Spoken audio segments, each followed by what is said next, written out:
Eu convido você para a gente fazer uma breve meditação da palavra do Senhor, na carta que o apóstolo Paulo escreveu aos Romanos, o capítulo é o 12, o versículo também é o 12. O versículo, uma chave muito importante, e esse versículo ele tem 3 frases de muito impacto. Eu vou me deter apenas numa frase desse versículo. É o versículo 12 do capítulo 12 e o livro, a carta que o apóstolo Paulo escreveu aos Romanos. E ele fala assim: alegrai-vos na esperança, sede pacientes na tribulação e perseverai na oração. Eu vou me deter na segunda frase, na parte B desse versículo, que ele fala sede pacientes na tribulação. E essa frase, ela tem 2 palavras de muito impacto, de muito peso. Fala da paciência e fala da tribulação. E a gente parece uma palavra muito conhecida, e de fato é, porque nós não temos a intenção, queridos, de quando falamos aqui com vocês, de trazer nada novo, porque a palavra do Senhor, ela por si só, ela é nova a cada dia. Então, nós vamos abordar aquilo que tem na palavra do Senhor e que é o nosso alimento diário. É isso que nós vamos abordar, porque nós precisamos todos os dias tomar água, de comer nosso arroz com feijão, nosso pãozinho, né? Então a gente precisa todo dia da palavra do Senhor, ainda que nós leiamos todo dia o mesmo texto, mas cada dia ele vai trazer uma substância nova para a nossa alma, para o nosso espírito. E eu quero me deter com você aqui sobre a questão de nós sermos pacientes na tribulação. O que é paciência? O que é ser paciente? Ser paciente é ser calmo, é ser manso, né? É ser moderado, ser equilibrado, é ser uma pessoa que tem mansidão. Isso é ser paciente. Nós conhecemos na Bíblia muitos personagens que tinham essa virtude. Moisés era um homem manso, paciente, né?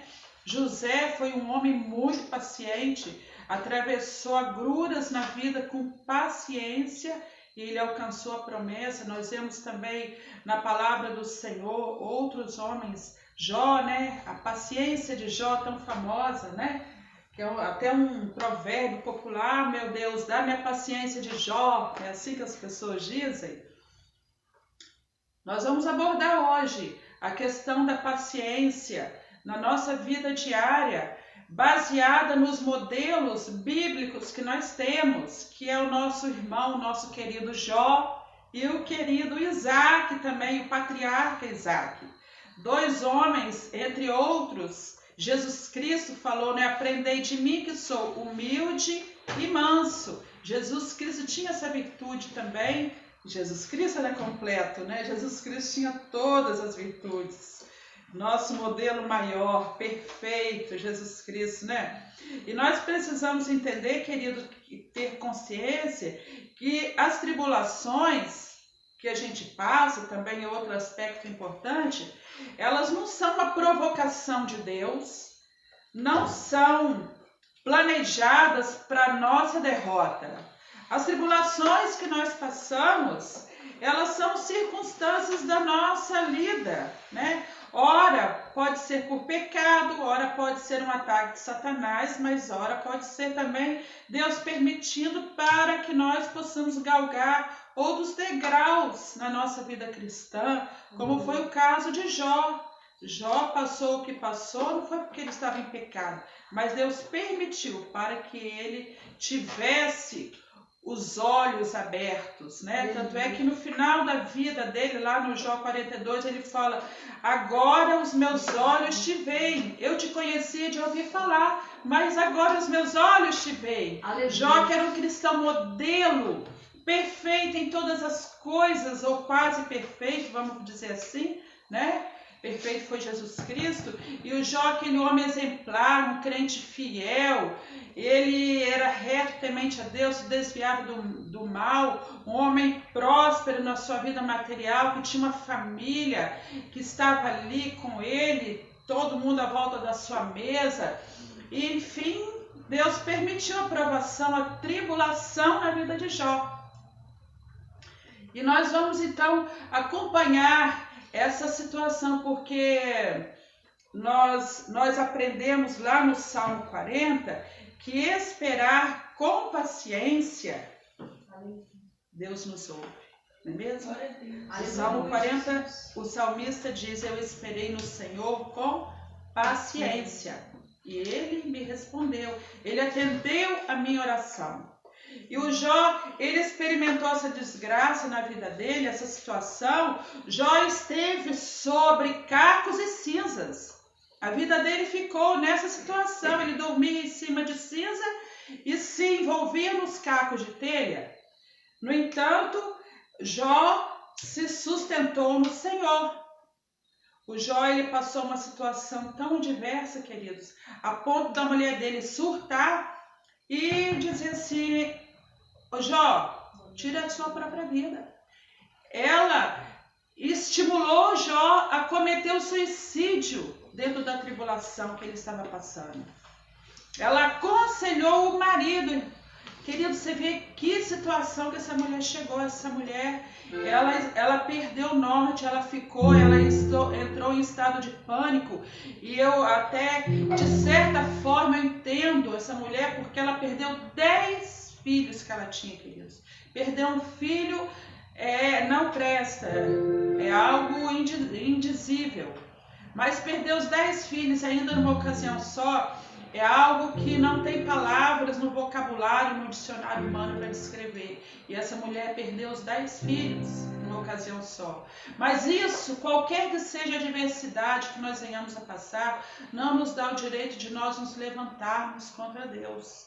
Essa mulher se levantou contra Deus, ela falou: Jó, amaldiçoe a Deus e morra, e se mate, tira a sua vida. Você está vivendo de uma forma humilhante, porque Jó ficou na humilhação, né? Jó ficou uma pessoa desolada. O Jó foi esquecido, os amigos dele viviam acusando ele, a mulher condenando ele. E ele não achava palavras que pudessem explicar o drama que ele estava passando. A situação de Jó, nós não conseguimos assim imaginar no todo o tamanho desse sofrimento. Mas a gente vê em Jó um homem de paciência, de uma fé paciente ele tinha. Porque ter paciência de esperar no Senhor, queridos, é uma questão de fé. É uma questão de fé. Nós esperarmos com paciência no Senhor. É fé nas promessas do Senhor. Aleluia. Quem crê naquilo que está escrito na Bíblia Sagrada, vai esperar sim com paciência no Senhor. Aleluia. Aleluia. Queridos, o Jó, ele passou por uma situação em determinado momento. Ele vem aqui e ele fala assim no capítulo 13, versículo 15. Eu transportei o versículo aqui para o meu caderno para facilitar a minha leitura. E ele vem aqui e diz no capítulo 13, versículo 15: ainda que ele me mate, eu continuo esperando nele, eu continuo confiando nele.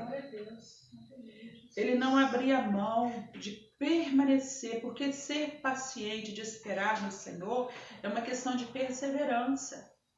Quando a gente lê a palavra do Senhor, a paciência, ela é inclusive uma parte do fruto do Espírito. Quando a gente vai lá em Gálatas 5 e lê sobre fruto do Espírito, lá está escrito assim: mansidão. E mansidão e paciência são sinônimos. E a paciência, ela nos leva a crer, como fruto do Espírito, ela nos leva a crer que as promessas do Senhor vão se cumprir na nossa vida, né? Aquela fé como de Abraão, até que a gente canta um louvor na nossa igreja, a gente sempre canta: as promessas do Pai vão se cumprir na sua vida.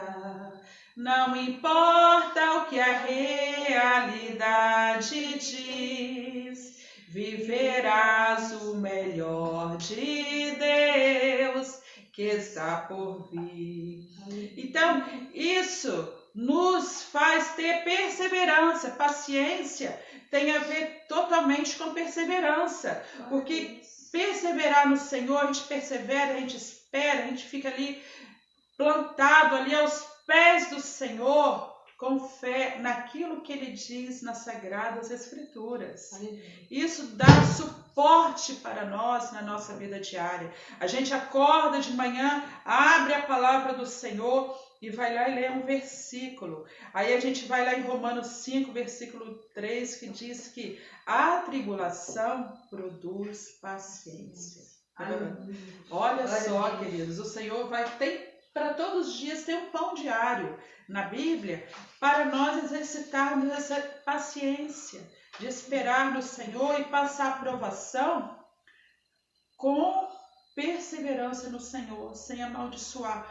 A mulher de Jó não conseguiu, infelizmente, ela amaldiçoou a Deus no meio da sua tribulação. Jó, porém, em momento algum ele se levantou contra Deus, ele adorava ao Senhor. Ele falou: nu eu vim ao mundo e nu eu voltarei. Portanto, louvado seja o nome do meu Deus. Glória a Deus. Sabe, queridos, é assim, porque a gente não tem que apoiar a nossa vida, a nossa estabilidade não pode estar apoiada nos recursos financeiros que possamos ter, ou apoiar num anel de grau que você possa ter, ou apoiar em alguém que é influente na política, ou apoiar a sua fé num remédio, num médico, numa pessoa, no outro bem que você possua, na sua herança. Nós não podemos apoiar. No meio da tribulação, nós fazemos igual Davi vai lá no Salmo 121, fala: eu vou olhar para os montes, porque eu estou passando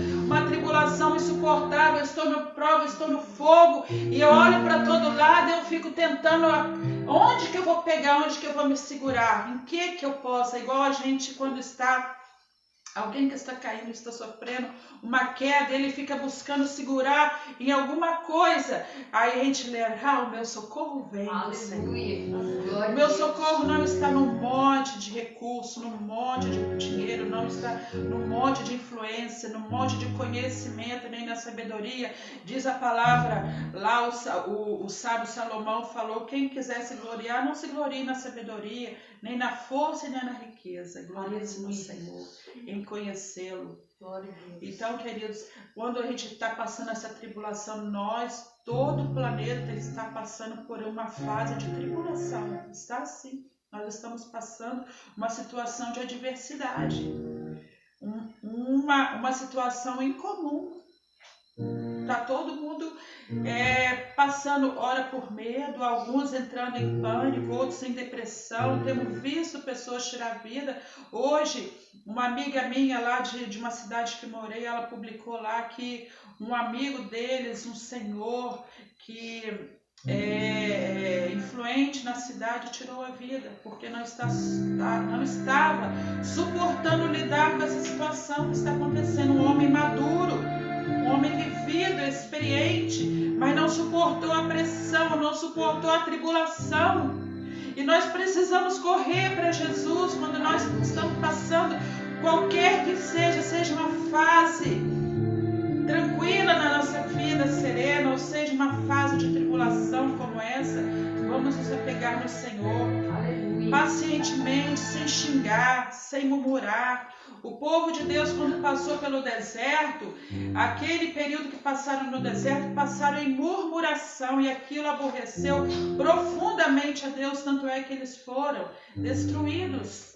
Não conseguiram alcançar a terra prometida, com exceção de 2, que foi Josué e Caleb. Não suportaram a tribulação do deserto e se levantaram contra Deus e foram murmurar contra Deus.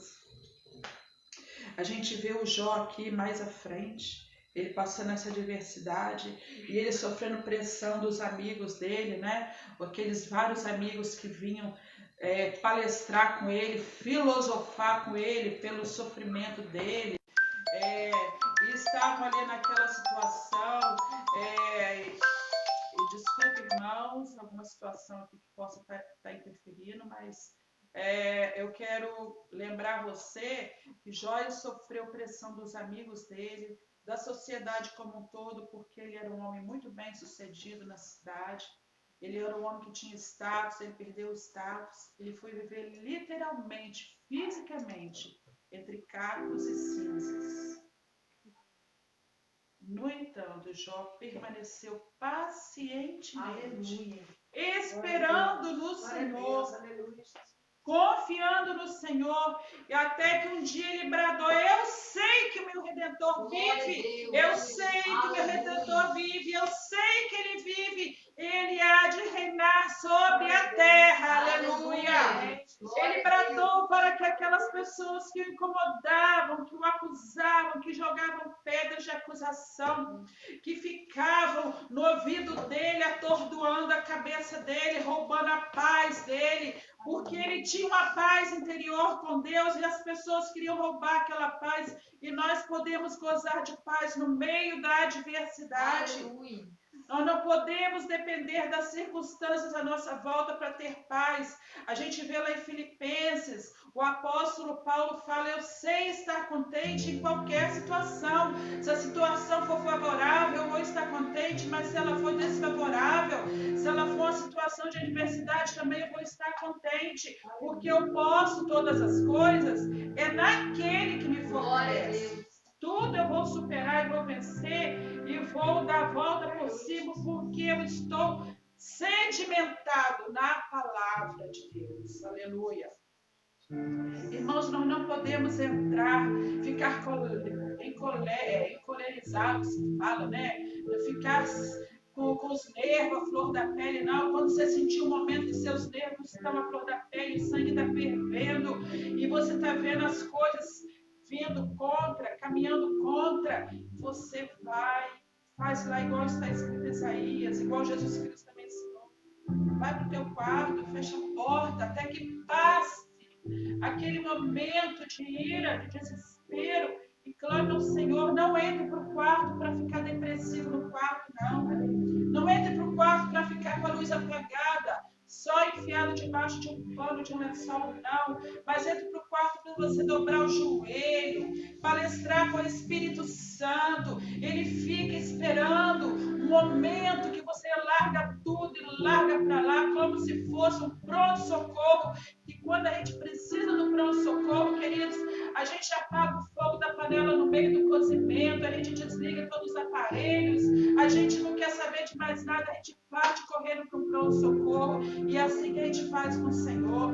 Quando a gente está atribulado, começa a chegar um monte de notícia ruim, desliga as notícias ruins, desliga tudo e corre para conversar com o Espírito Santo, porque Ele é consolador. Glória a Deus.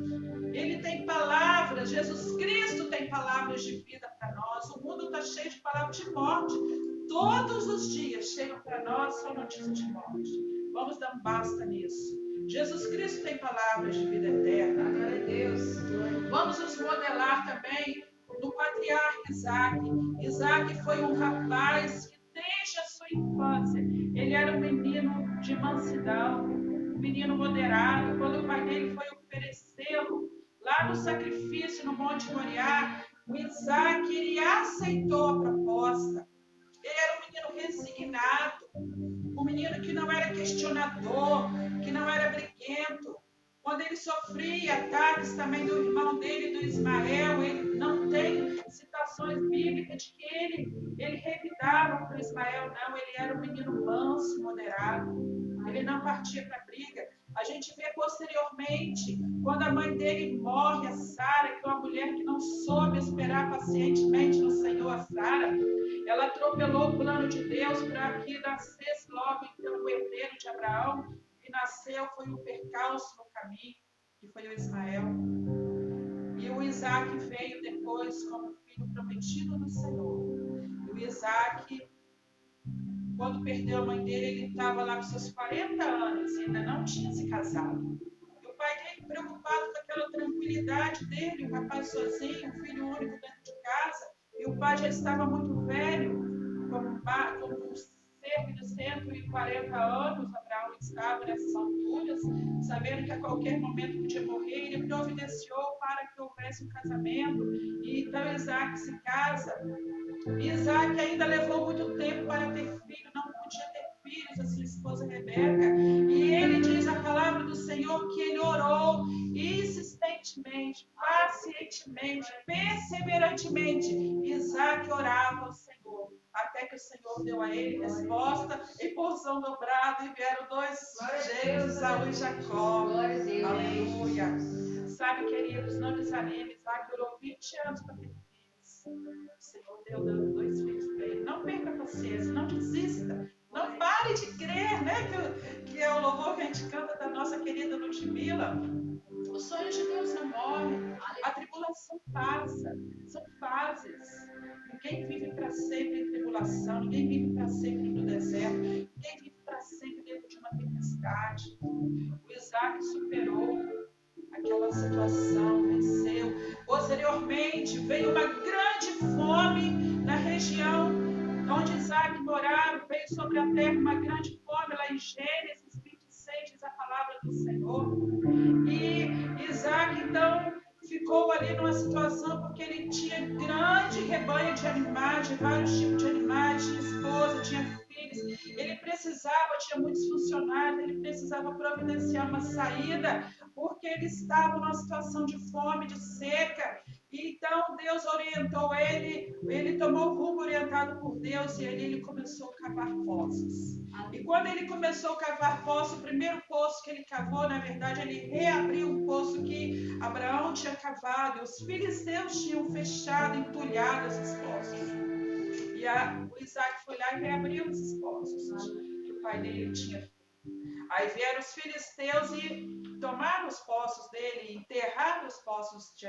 Porque o bem mais precioso até hoje, naquela época ainda era muito mais, porque eles viviam muito em região de deserto, era a água, queridos, como é até hoje. Por isso Jesus é comparado a água, né? E aí tava lá a água, e na hora que achou uma fonte de águas vivas, fonte viva, diz o texto de Gênesis 26, aí os filisteus foram lá e entulharam. E assim ele novamente abriu um segundo, com os funcionários dele, abriu o segundo poço, e eles tornaram ir lá enterrar os poços. E pela terceira vez que ele abriu poços, então ele conseguiu ter sossego, e depois diz o texto mais à frente, que ele pela quarta vez abriu mais poços. Isaac, com toda perseguição que ele estava passando, com toda aquela inveja dos filisteus, ele não comprou briga. Ele podia ter juntado a turma dele, né, e feito um exército e partido para a briga e bloquear aquela ação que estava sofrendo, mas ele foi pacifista, foi manso, não entrou em contenda com o inimigo que o afligia. Ele foi diplomático, tanto é que ao final os filisteus vieram com bandeira branca pedindo paz com ele novamente. Sabe, ele fez parte dos heróis da fé, Isaac, como um exemplo de moderação, de paciência, de perseverança na tribulação. O Senhor nos chama para nós superarmos, querido, com paciência as adversidades. Lá em Hebreus, capítulo 6, verso 15, fala que Abraão alcançou a promessa porque ele esperou com paciência. Com paciência. Eu profetizo para você que você vai superar a tribulação que você está vivendo.